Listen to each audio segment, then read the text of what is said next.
police are pushing for the amendment of the law to have a jail term imposed on all illegal drug and substance dealers without an option of a fine as part of deterrent measures to deal with the scourge in the country. This was said by Home Affairs Minister Kazembe responding to questions in Parliament last week. This comes as a law enforcement agent have arrested 5,364 people from January to the end of March this year, with 4,962 generally the users holding small quantities rather than the dealers being released after paying deposit fines.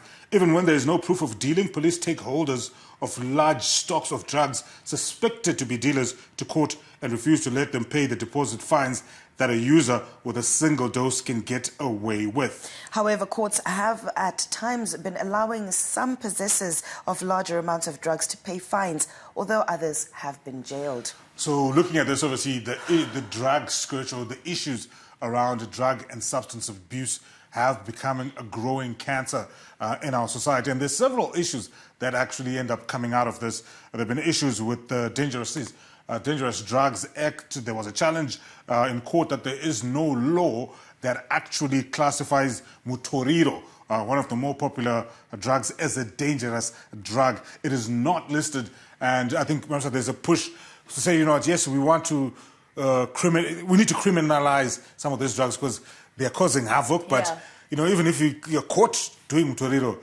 the law hasn't caught up with that, because it hasn't been criminalized as a drug. And I think that is part of the work that needs to be done. But I like the approach of saying we need to have the dealers. Like if you're a dealer, no fine. No fine. Go to jail and stay there. Stay there, because I think we need to cut the snake off by the head. Yeah, my concern though is, I mean, we've just read now that some of these dealers are being put in jail and some of them aren't. Why would they be that? I think maybe that's where we need that uniform approach, that blanket approach in terms of saying this is the standard.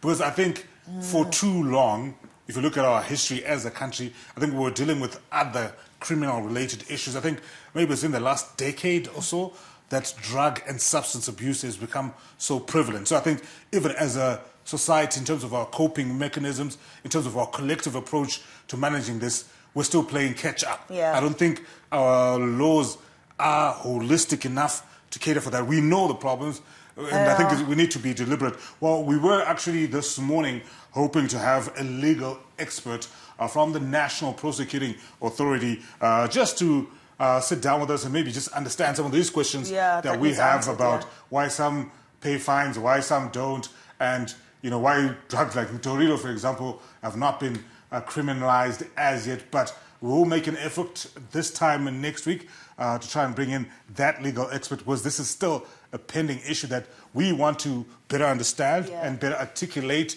to you guys, and hopefully we can continue pushing the conversation forward into how best as a country we can deal with the scourge of drug and substance abuse.